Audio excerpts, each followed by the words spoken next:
नमस्कार दोस्तों, आप सबों का एक नए वीडियो में फिर से स्वागत है। तो आज हम लोग एडिटोरिया का जो है सेट नंबर 3 प्रैक्टिस करेंगे। तो जो बिहार का इंटर स्तरीय लेवल का जो एसएससी है उसका पेपर है, जो टोटल जो है 150 क्वेश्चंस का 600 मार्क्स का है, जिसमें से हम लोग 75 क्वेश्चंस का डिस्कशन करेंगे जो कि जीके जीएस का होगा। तो फिर बिना टाइम बात किए हुए चलते हैं, क्वेश्चन की ओर बढ़ते हैं। तो क्वेश्चन नंबर 1 में पूछा गया है कि निम्नलिखित में से कौन सा कार्य भारतीय चुनाव आयोग का नहीं है। भारतीय चुनाव आयोग का कार्य नहीं की बात की जा रही है। पंचायतों का चुनाव करवाना, निर्वाचन क्षेत्रों का परिसीमन करना, मतदाता सूची तैयार करना, राजनीतिक दलों का पंजीकरण करना।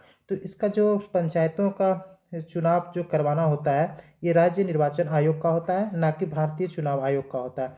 अगला क्वेश्चन में पूछा गया है, संविधान और विधि के परिरक्षण, संरक्षण और प्रतिरक्षण का शपथ ग्रहण करते हैं। कौन? संविधान और विधि के परिरक्षण, संरक्षण, प्रतिरक्षण का शपथ ग्रहण करते हैं। कौन करते हैं? तो भारत के मुख्य न्यायाधीश, राष्ट्रपति, नियंत्रक एवं महालेखा परीक्षक या प्रधानमंत्री। तो इसका जो आंसर हो जाएगा आपका राष्ट्रपति हो जाएगा। तो अगले क्वेश्चन की ओर चलते हैं। 73वां संविधान संशोधन कब लागू हुआ था? 73वां संविधान संशोधन कब लागू किया गया था? तो ये आपका जो हुआ था 24 अप्रैल 1993 को ये लागू हुआ था। तो अगला क्वेश्चन में देखते हैं, क्वेश्चन नंबर 4 में अविश्वास प्रस्ताव के संदर्भ में निम्न में से कौन सही है। अविश्वास प्रस्ताव जो होता है वो कौन सा सही है? यदि लोकसभा में पारित हो जाए तो मंत्रिपरिषद को त्यागपत्र देना आवश्यक नहीं है। यह किसी एक मंत्री या मंत्रियों के समूह या पूरे मंत्रिपरिषद के विरुद्ध लाया जा सकता है। लोकसभा में इसे स्वीकार करने का कारण बताना होता है। लोकसभा में इसे स्वीकार करने का कारण बताना आवश्यक नहीं है। तो इसका जो राइट आंसर कौन सा हो जाएगा? तो लोकसभा में इसे स्वीकार करने का कारण बताना आवश्यक नहीं है। तो इसका जो राइट आंसर कौन सा हो जाएगा? आवश्यक नहीं है। लोकसभा में इसे अविश्वास प्रस्ताव पास करने के लिए कौन सही है? तो इसका आवश्यक नहीं है कि स्वीकार क्यों किया गया है। तो अगला क्वेश्चन नंबर 5 में पूछा गया है कि विधान परिषद के कुल सदस्यों में से कितने सदस्यों का अप्रत्यक्ष रूप से चुनाव होता है। विधानसभा की बात की जा रही, कितने सदस्यों का अप्रत्यक्ष रूप से चुनाव होता है। तो इसका जो राइट आंसर कितना हो जाएगा? 5/6 सदस्यों का अप्रत्यक्ष रूप से जो है चुनाव होता है। और 1/6 को राज्यपाल नामित करता है। 1/6 को कितना कौन नामित करता है? तो राज्यपाल करता है। इसका right answer option number A हो जाएगा।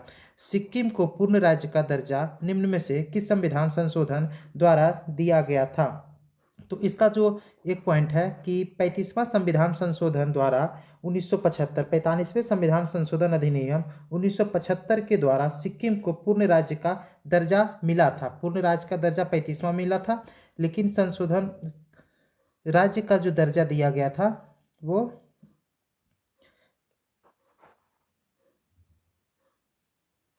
35वां संविधान संशोधन ही में, सॉरी गाइस, तो 35वां संविधान संशोधन के तहत जो है सिक्किम को राज्य का दर्जा मिला, लेकिन पूर्व राज्य का जो दर्जा मिला था वो आपका 36वां संविधान संशोधन में जाके मिला था 1975 में। तो इसका right answer option number B हो जाएगा। क्वेश्चन नंबर जो है 7 की ओर बढ़ते हैं। क्वेश्चन नंबर 7 में पूछा गया है कि अशोक मेहता समिति के सिफारिश में निम्न में से कौन शामिल नहीं था। अशोक मेहता का जो समिति जो पंचायती राज से संबंधित था, कौन सा सिफारिश में नहीं था? तो पंचायती चुनाव में सभी स्तर पर राजनीतिक पार्टियों की अधिकारी भागीदारी हो, ये एकदम सही है। और उसके बाद बोला गया अपने आर्थिक स्रोतों के लिए पंचायती राज संस्थाओं के पास कराधान की अनिवार्य शक्ति हो, ये भी सही है। किसी स्तर पर कोई आरक्षण का प्रावधान नहीं होना चाहिए, ये गलत है। तो आरक्षण का प्रावधान होना चाहिए, इन्होंने बात कही थी। और जो लास्ट है, पंचायती राज संस्थाओं को संवैधानिक मान्यता दी जानी चाहिए। तो ऑप्शन नंबर सी इसका राइट आंसर हो जाएगा। तो 8 नंबर में चलते हैं। 8 नंबर में क्वेश्चन नंबर 8 में पूछा गया है कि मिलान महाजनपद का नाम दिया गया और उसकी राजधानी के बारे में पूछा गया है। तो इसमें देखते हैं मल्ल की राजधानी कहाँ होता है? तो मल्ल की राजधानी जो है वो आपका कुशीनगर है। और उसके बाद फिर कंबोज की राजधानी कहाँ हो जाएगा? तो हाटक हो जाएगा। असमक की राजधानी जो हो जाएगा वो पोटली या पोटल हो जाएगा। और उसके बाद पंचाल, पंचाल की राजधानी जो है, पांचाल की राजधानी आपका अहिच्छत्र हो जाएगा और मगध की राजधानी राजगिरी या गिरिब्रज हो जाएगा। तो आपका जो राइट आंसर हो जाएगा इसमें, right answer option number B आपका राइट आंसर हो जाएगा। तो ऑप्शन फिर 9 नंबर क्वेश्चन में चलते हैं। निम्नलिखित में से कौन एक कनिष्क के दरबार से संबंध नहीं था? कनिष्क के दरबार से कौन संबंधित नहीं थे? अश्वघोष, चरक, नागार्जुन या फिर पतंजलि? तो इसका जो राइट आंसर कौन सा हो जाएगा? पतंजलि। पतंजलि जो है वो कनिष्क के दरबार में नहीं थे। तो पतंजलि जो था वो पाणिनि की अष्टाध्यायी पर महाभाष्य की रचना की थी और महर्षि पतंजलि शुंगकालीन विद्वान था। शुंग नरेश का जो विद्वान था पतंजलि, ना कि कनिष्क के। हिजरी संवत आरंभ कब हुआ था? हिजरी संवत की बात की गई कि आरंभ हुआ था कब? तो पैगंबर साहब के जन्म दिवस के उपलक्ष्य में, पैगंबर साहब की मृत्यु पर, हजरत अली की शहादत के अवसर पर, या पैगंबर साहब के मक्का से मदीना प्रस्थान करने के उपलक्ष्य में? तो इसका जो राइट आंसर कौन सा हो जाएगा? पैगंबर साहब के मक्का से मदीना प्रस्थान करने के उपलक्ष्य में हुआ था। तो इसके आगे क्वेश्चन चले। क्वेश्चन नंबर 11 में पूछा गया, इसमें भी मिलान करने की बात की गई है। वल्लभाचार्य, रामानुजा और माधवाचार्य, इसमें जो पुष्टि मार्ग की बात की गई है, इसका ऑप्शंस को मिलान करना है। तो इसमें देखते हैं वल्लभाचार्य किनसे संबंधित है। वल्लभाचार्य आपका पुष्टि मार्ग से संबंधित है। रामानुजाचार्य विशिष्ट द्वैतवाद से संबंधित है। माधवाचार्य किससे? द्वैतवाद से संबंधित है। द्वैतवाद से। शंकराचार्य अद्वैतवाद से। तो इसका जो राइट आंसर आपका कौन सा हो जाएगा? ऑप्शन नंबर सी आपका राइट आंसर हो जाएगा। अगला क्वेश्चन, बिहार में 1857 का विद्रोह का नेतृत्व किया था? किसने किया था? बिहार में 1857 के विद्रोह का नेतृत्व किसने किया था? तो ये तो सबको पता, 1857 किसने किया था? तो कुंवर सिंह ने किए थे। तो चलते हैं अगले क्वेश्चन। क्वेश्चन नंबर 12 में पूछा गया है कि घटनाक्रमों पर विचार करने की कैसे कैसे ये घटना घटा था। तो इसमें चलते हैं। तो बंगाल विभाजन कब हुआ था? 16 अक्टूबर 1905 को हुआ था। मुस्लिम लीग का गठन कब हुआ था? मुस्लिम लीग और दिल्ली से कोलकाता राजधानी स्थानांतरण कब हुआ था? तो पहले 1905 ये हो गया। उसके बाद मुस्लिम लीग की स्थापना कब हुआ था? दूसरा में आ जाएगा 1906 में मुस्लिम लीग की स्थापना हुआ था। उसके बाद कांग्रेस का विभाजन हुआ था 1907 में। और दिल्ली से कोलकाता स्थानांतरण कब हुआ था? तो 1911 में। तो इस तरह आपका राइट आंसर कौन सा हो जाएगा? ऑप्शन नंबर सी 1432 हो जाएगा।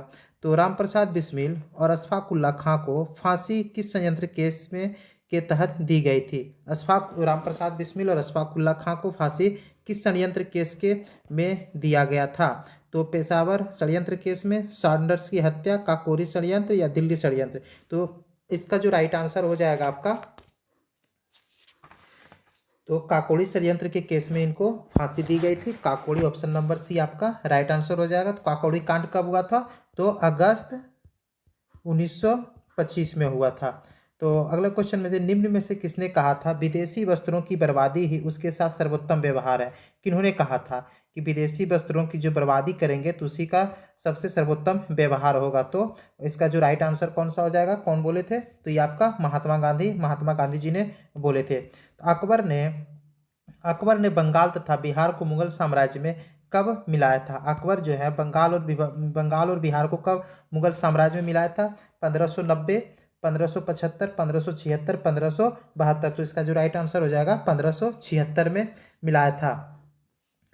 तो अगले क्वेश्चन में चलते हैं। गाँव के शासन को स्वायत्त शासी पंचायतों के माध्यम से संचालित करने का व्यवस्था का सूत्रपात किसने किया था? गांव में जो शासन होता है, स्वायत्त शासित पंचायतों के माध्यम से संचालित करने की व्यवस्था का सूत्रपात किसने किया? तो इसका जो राइट आंसर कौन सा हो जाएगा? तो कुषाणों ने, आर्यों ने, द्रविड़ों ने, मौर्यों ने? तो किसने किया था? तो द्रविड़ों ने किया था, द्रविड़ों ने। तो 18 नंबर क्वेश्चन में देखते हैं। प्रथम आंग्ल मैसूर युद्ध 1767 से 69 में कौन विजयी हुआ था? प्रथम आंग्ल मैसूर युद्ध जो हुआ था वो कौन विजयी हुआ था? तो इसमें हैदर अली विजयी हुए थे। जो अंग्रेज और हैदर अली के मध्य लड़ा गया था, इसमें हैदर अली विजयी हुए थे।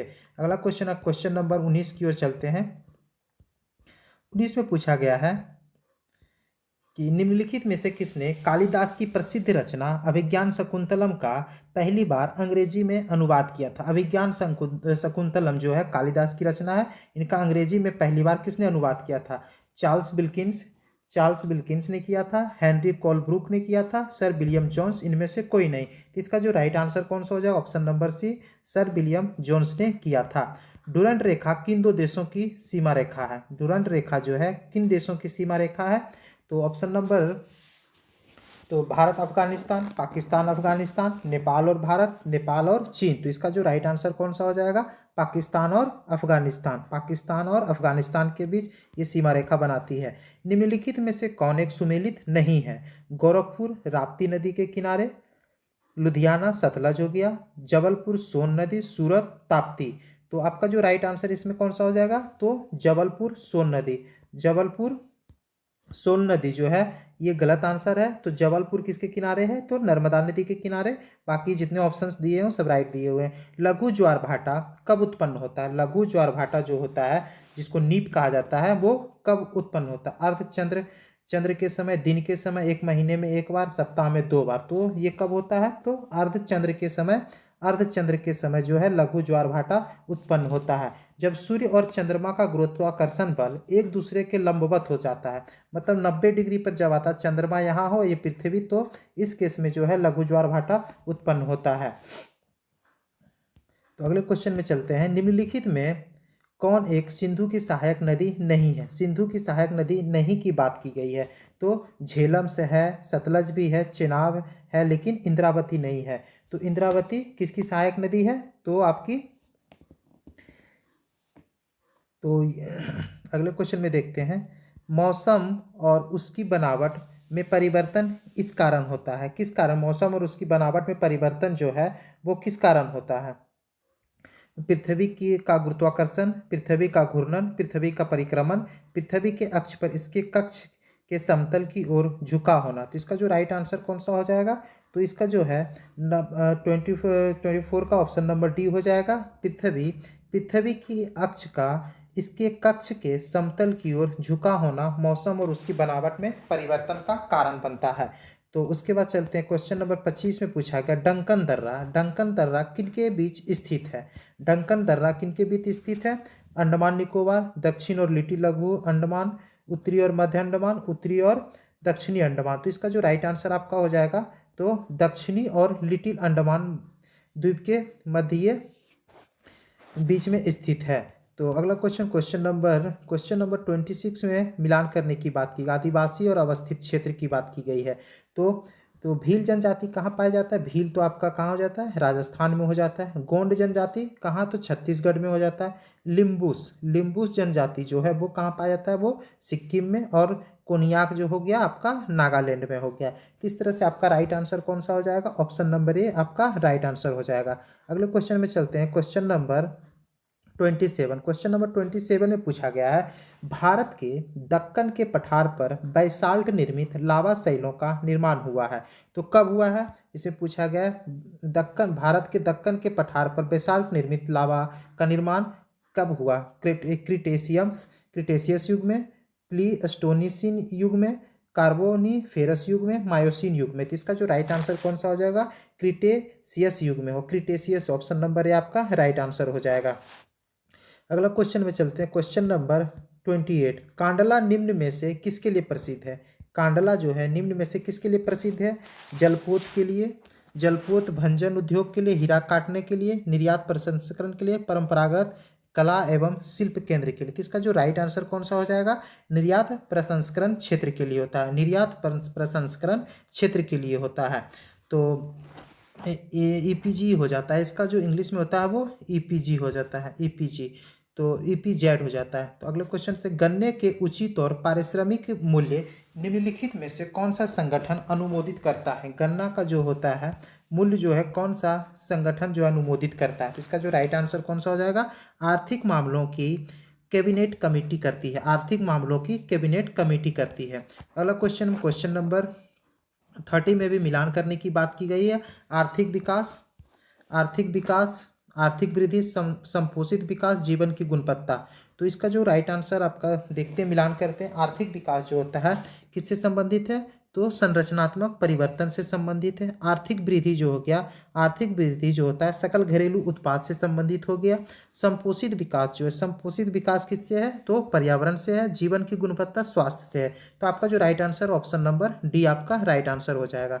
31 नंबर क्वेश्चन में चलते हैं। आर्थिक विकास सामान्यतः युग्मित होता है। आर्थिक विकास किससे युग्मित होता है, अब स्फीति के कारण साथ, स्फीति के साथ, स्टैगफ्लेशन के साथ, अतिस्फीति के साथ। इसका जो राइट आंसर आपका कौन सा हो जाएगा, 31 का स्फीति के साथ इसका जो होता है सामान्यतः युग्मित होता है, स्फीति के साथ। स्फीति ऑप्शन नंबर बी आपका राइट आंसर हो जाएगा। तो 32 में चलते हैं। यदि एक दी हुई समयावधि में कीमतें तथा मौद्रिक आय दोनों दुगनी हो जाए तो वास्तविक आय क्या हो जाएगी। एक समयावधि दिया हुआ, एक टाइम दिया हुआ जिसमें कीमत और मौद्रिक आय, कीमत और मौद्रिक आय दोनों दुगनी हो जाए तो वो वास्तविक आय क्या होगा, दोगुनी हो जाएगी, आधी रह जाएगी और परिवर्तित रहेगा। कीमतें वास्तविक आय को प्रभावित नहीं करती है। तो 32 का जो ऑप्शन नंबर सी आपका राइट आंसर हो जाएगा, अपरिवर्तित रहेगी। पृथ्वी की आंतरिक परत नीफे के निर्माण में किन तत्वों की प्रचुरता होती है। नीफे किन तत्वों की प्रचुरता होती है, जैसे नीफे तो निकेल और फेरस, निकेल और फेरस की बात की जा रही तो ऑप्शन नंबर डी हो गया, फेरम हो गया, निकेल और फेरम। तो 32 के बाद 33 के बाद 34 में चलते हैं। 34 में बात की गई भौगोलिक अपरदन चक्र की संकल्पना इनमें से किसने प्रस्तुत की थी। अपरदन मतलब वही तलछट, छटना उठना। भौगोलिक अपरदन चक्र की संकल्पना इनमें से किसने प्रस्तुत की, ए हॉल्म, WM डेविस, स्ट्रेवो या कोबर। तो 34 का जो राइट आंसर कौन सा हो जाएगा आपका, 34 का जो राइट आंसर होगा WM डेविस ने किया था। WM भौगोलिक अपरदन चक्र की संकल्पना WM डेविस ने किया था। सुंडा ट्रेंच किस द्वीप के समानांतर स्थित है, किस द्वीप के समानांतर स्थित है, तो जावा, मालदीव, सुमात्रा या मॉरिशस। तो इसका जो राइट आंसर कौन सा हो जाएगा आपका, जावा हो जाएगा। तो 36 की ओर चलते हैं। वैश्विक दूध उत्पादन में भारत का स्थान क्या है। पूरे दुनिया में भारत जो दूध उत्पादन करता है वो कितने नंबर पे है। इसका जो राइट आंसर आपका कौन सा हो जाएगा, दूध के मामलों में भारत जो है 1 नंबर पे है। तो अगले क्वेश्चन प्रथम है। अटल आवासीय विद्यालय योजना किस राज्य सरकार द्वारा शुरू किया गया। अटल आवासीय विद्यालय योजना किस राज्य सरकार द्वारा शुरू किया गया। तो इसका जो राइट आंसर कौन सा हो जाएगा, तो उत्तर प्रदेश। तो कब शुरू किया गया था, 1 जुलाई 2023 को ये स्टार्ट किया गया। तो किसके द्वारा, तो उत्तर प्रदेश सरकार के द्वारा। तो अगले क्वेश्चन में चलते हैं। हाल ही में वैज्ञानिकों द्वारा 2 मुंह वाले सफेद बौने तारे का बोला गया है, 2 मुंह वाले सफेद बौने तारे का पता लगाया जिसका नाम है, एक वैज्ञानिक है जिन्होंने 2 मुंह वाले सफेद बौने तारे का पता लगाया जिसका नाम क्या दिया गया है, डिलक्स, जानूस, सर्द, प्रोपल्सन। तो इसका जो राइट आंसर कौन सा हो जाएगा, तो जानूस हो जाएगा, जानूस हो जाएगा,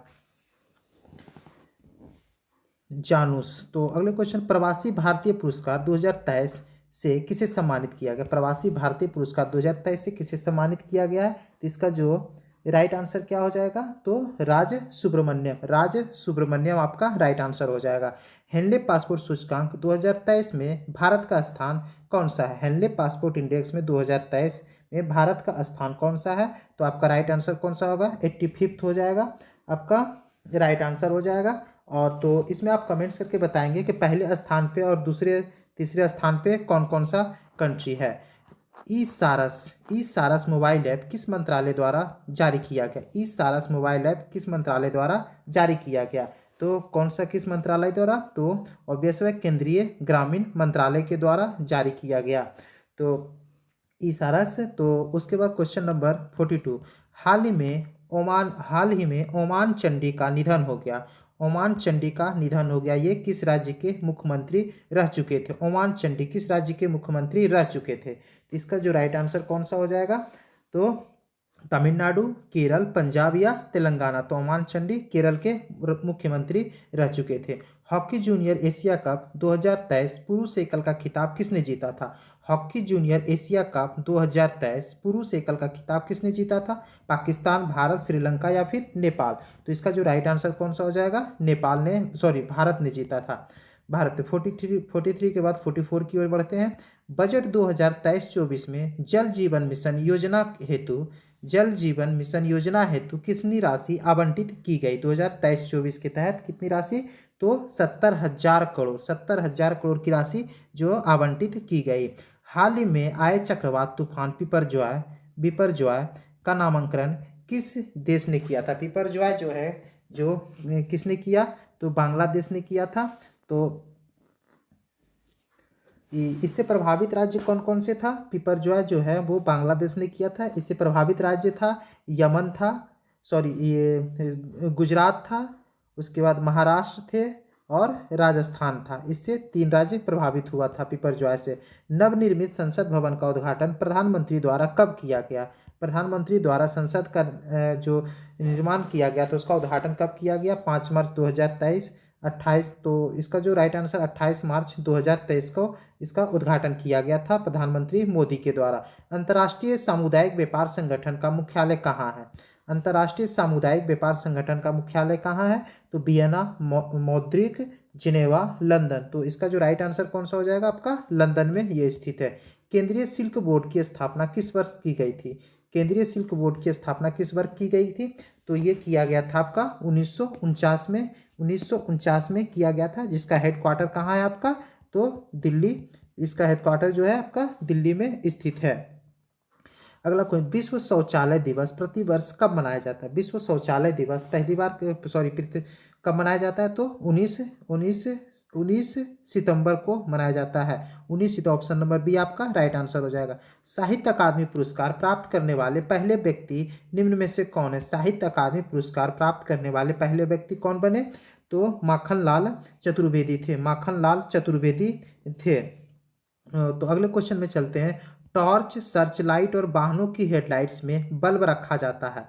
बल्ब कैसे रखा जाता है? तो इसमें होता है परावर्तक के फोकस और ध्रुव के बीच, परावर्तक के फोकस के बहुत करीब, फोकस और परावर्तक की वक्रता केंद्र के बीच, परावर्तक के वक्रता केंद्र पर। तो इसका जो राइट आंसर कौन सा हो जाएगा? परावर्तक के फोकस के बहुत करीब रखा जाता है। तो अगले क्वेश्चन में चलते हैं। 10 की घात के रूप में टेरा का मान क्या होता है? टेरा का मान क्या होता है? तो आपको 12, -12, -15 और 18। तो इसका जो राइट आंसर कौन सा हो जाएगा? टेरा जो होता है 10⁻12 होता है। मायोपिया और हाइपरमेट्रोपिया को क्रमशः किस लेंस द्वारा ठीक किया जा सकता है? मायोपिया और हाइपरमेट्रोपिया को किस लेंस के द्वारा ठीक किया जाता है? तो इसको किसे ठीक किया जाता है? तो आपका अवतल और उत्तल लेंस। अवतल, मायोपिया जो हो जाएगा अवतल हो जाएगा, और अवतल और हाइपरमेट्रोपिया जो हो जाएगा आपका उत्तल लेंस से ठीक किया जा सकता है। तो क्वेश्चन नंबर 55 से 54 में देखते हैं। एक पिंड का द्रव्यमान 2 kg है। एक पिंड का द्रव्यमान 2 kg है तो उसका भार कितना हो जाएगा? एक पिंड का द्रव्यमान 2 kg है तो उसका भार कितना हो जाएगा? तो W बराबर जो हो जाता है, W बराबर जो होता है वो mg होता है। तो मास इसमें दिया हुआ है 2 kg और g का मान जो है 9.8 हो जाएगा। तो कितना हो जाएगा? 19.6 न्यूटन के बराबर हो जाएगा। किसी वस्तु पर किया गया कार्य निर्भर नहीं करता, तो किस पे निर्भर नहीं करता है? लागू बल पर, विस्थापन, बल और विस्थापन के बीच के कोण पर, वस्तु के प्रारंभिक वेग पे। तो इसका जो राइट आंसर कौन सा हो जाएगा? वस्तु के प्रारंभिक वेग पे निर्भर नहीं करता है। तो चलते हैं। चमगादड़ अंधेरे में उड़ने में सक्षम होते हैं, इसके लिए वे ध्वनि की किस विशेषता का उपयोग करते हैं? किस विशेषता का उपयोग करते हैं? तो ये आपका अल्ट्रासोनिक वेव का उपयोग करता है।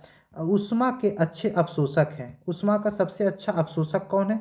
अत्यधिक पॉलिश, अच्छे उत्सर्जक, गैर उत्सर्जक, खराब उत्सर्जक। तो इसका जो राइट आंसर आपको हो जाएगा अच्छे उत्सर्जक ऊष्मा का सबसे अच्छा अवशोषक माना जाता है। तो इसमें चलते हैं, कूट की मिलान करते हैं।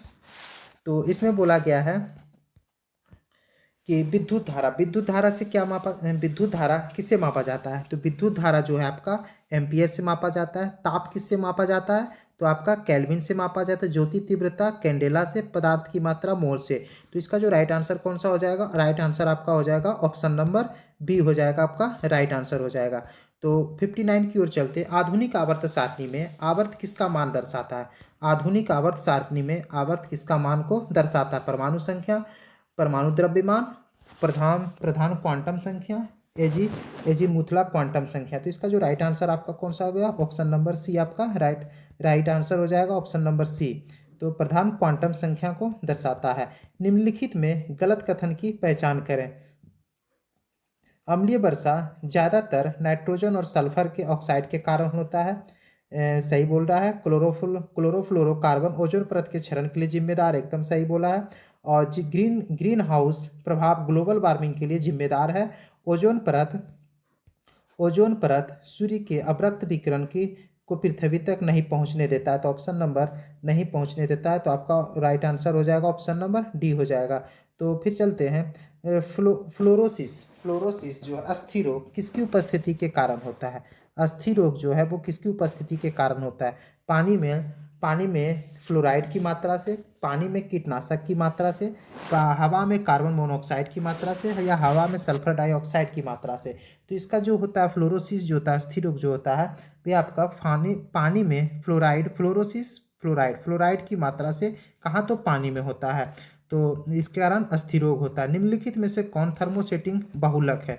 थर्मोसेटिंग बहुलक कौन है। नियोप्रीन, पीवीसी, नायलॉन 6 या बेकेलाइट। तो इसका जो राइट आंसर कौन सा हो जाएगा, तो बेकेलाइट हो जाएगा आपका राइट आंसर। निम्नलिखित में से कौन अपचायक शर्करा है। अपचायक शर्करा है non reducing sugar, non reducing जिसको घटाया नहीं जा सकता बढ़ाया, तो कौन सा है। ग्लूकोज, सुक्रोज, माल्टोज या फिर लैक्टोज। तो 63 का जो राइट आंसर कौन सा हो जाएगा आपका, सुक्रोज आपका राइट आंसर हो जाएगा। फेनोल्फथालीन एक सिंथेटिक संकेतक है जिसका रंग क्रमशः अम्लीय और क्षारीय विलयनों में है। तो बोला है फेनोल्फथालीन एक सिंथेटिक संकेतक है जिसका रंग क्रमशः अम्लीय और क्षारीय विलयनों में है। तो इसका जो राइट आंसर कौन सा हो जाएगा, रंगहीन और गुलाबी होता है। तो इसका रंग कैसा होता है, तो रंगहीन होता है, पहले रंगहीन उसके बाद गुलाबी होता है। तो अगला क्वेश्चन में चलते हैं। गर्म पानी में चीनी घोलकर चीनी की चाशनी बनाई गई, ठंडा होने पर चीनी के क्रिस्टल अलग हो गए, यह इंगित करता है, क्या इंगित करता है। तो इसका जो राइट आंसर कौन सा है, तो 65 का। तो इसमें भौतिक परिवर्तन जिसे उल्टा किया जा सकता है, भौतिक परिवर्तन जिसे उल्टा, तो इसका जो राइट आंसर पहला वाला ही राइट आंसर हो जाएगा, इसको उल्टा किया जा सकता है। वे तत्व जो ऊष्मा तथा विद्युत का चालन नहीं करते क्या कहलाते हैं। वे तत्व जो ऊष्मा और विद्युत का चालन नहीं करते हैं वो क्या कहलाते हैं। तत्व, यौगिक, धातु या फिर अधातु। तो इसका जो राइट आंसर कौन सा हो जाएगा, ऑब्वियस सी बात अधातु हो जाएंगे।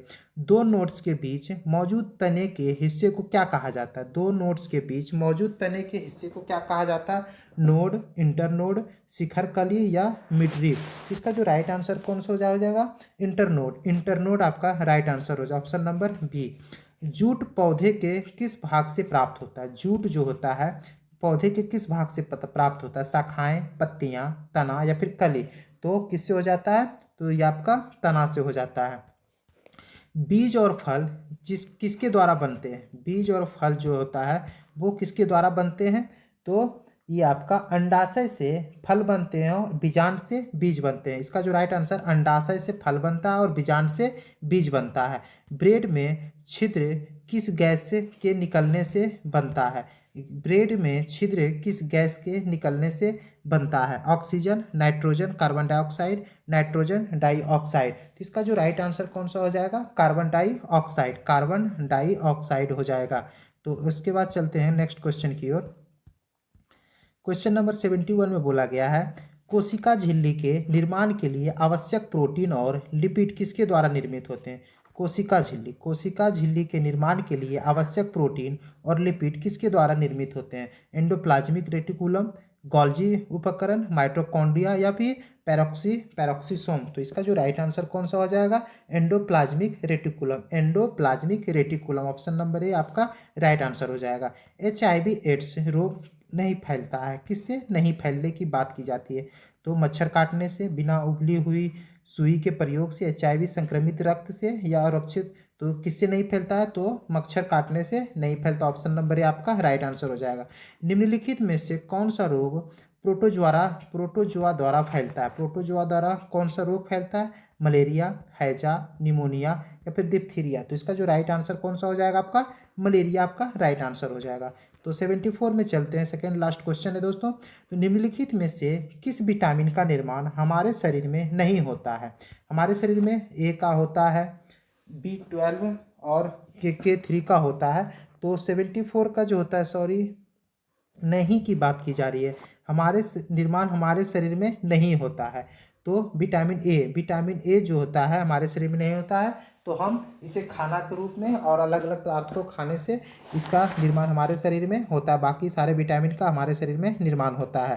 थायराइड ग्रंथि से थायरॉक्सिन स्रावित करने के लिए उत्तेजित करने वाली हार्मोन कौन सा है? उत्तेजित थायराइड ग्रंथि से थायरॉक्सिन स्रावित करने के लिए उत्तेजित करने वाली हार्मोन कौन सी है?